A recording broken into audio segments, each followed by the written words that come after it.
5 محرم سن 61 ہجری ابن زیاد نے ایک آدمی شبس بن ربی کو بلا لانے کے لیے بھیجا تاکہ وہ دارالامارہ میں حاضری دے، مگر اس نے بیماری کا بہانہ بنایا ہوا تھا اور وہ چاہتا تھا کہ ابن زیاد اسے کربلا جانے سے معاف کر دے، کیونکہ یہ شخص امام کو خطوط لکھنے والوں میں شامل تھا۔ مگر ابن زیاد نے اپنے قاصد کے ذریعے اسے حکم دیا، اگر تم ہمارے فرما بردار ہو اور ہماری اطاعت کرتے ہو تو تمہیں ہمارے پاس آنا پڑے گا۔ شبس یہ حکم سن کر رات کے وقت ابن زیاد کے پاس آیا تاکہ اس کے چہرے کو بخوبی نہ پہچانا جا سکے۔ اس کے دربار میں آتے ہی ابن زیاد نے اس کی خوب آؤ بھگت کی اور اسے اپنے قریب بٹھا کر کہا، تمہیں ہر حالت میں کربلا جانا پڑے گا،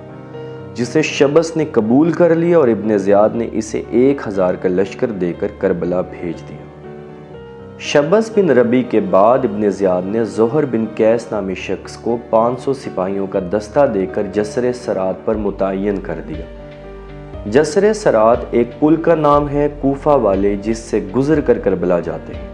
ابن زیاد نے زہر کو حکم دیا کہ حسین ابن علی کی مدد کے لیے کربلا جانے والوں پر کڑی نظر رکھیں اور کسی کو ادھر نہ جانے دیں۔ زہر کے پہرے کے دوران عامر بن ابی سلامہ ایک شخص امام حسین کی خدمت میں جانے کے لیے زہر اور اس کے سپاہیوں کے آگے سے گزر گیا۔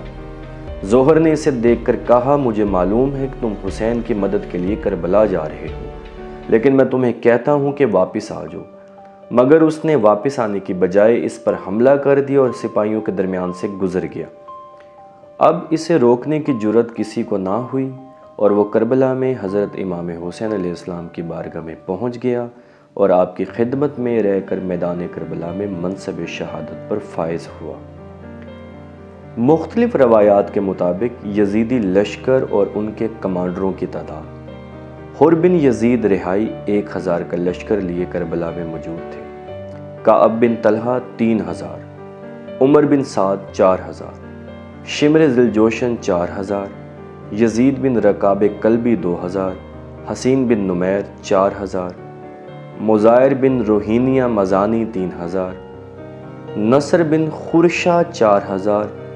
شبس بن ربی 1000، حجار بن اجبر 1000، عروہ بن قیس 4000، سنان بن انس 4000۔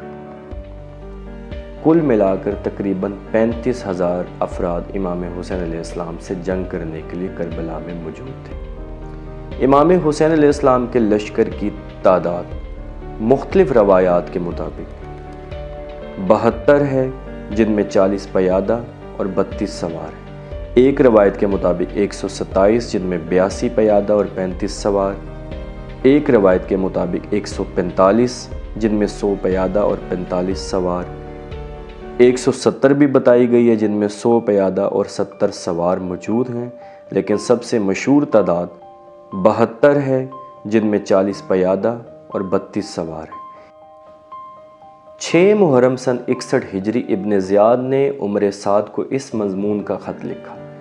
میں نے سوار اور پیادوں کے جتنے لشکر ہو سکتے تھے اور جتنا جنگی ساز و سامان ہو سکتا تھا زیادہ سے زیادہ تمہاری طرف بھیج دیا ہے، اور اس بارے میں میں کسی قسم کے بخل سے کام نہیں لیا۔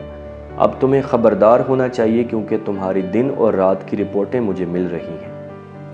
چونکہ لوگوں کو معلوم تھا کہ امام حسین کے ساتھ جنگ گویا خدا اور اس کے رسول کے ساتھ جنگ ہے، لہٰذا وہ کسی دینی اور شرعی عقیدے کے ساتھ اس میں شریک نہیں ہوئے تھے۔ یہی وجہ ہے کہ جن لوگوں کو فرار کا موقع ملتا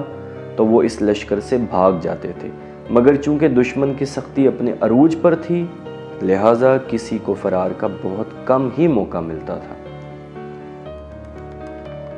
7 محرم سن 61 ہجری ابن زیاد نے عمر سعد کو ایک خط لکھا جس میں تحریر تھا کہ تم اپنے سپاہیوں کو حکم دو کہ وہ حسین اور ان کے ساتھیوں اور دریائے فرات کے درمیان میں فاصلہ قائم کر دیں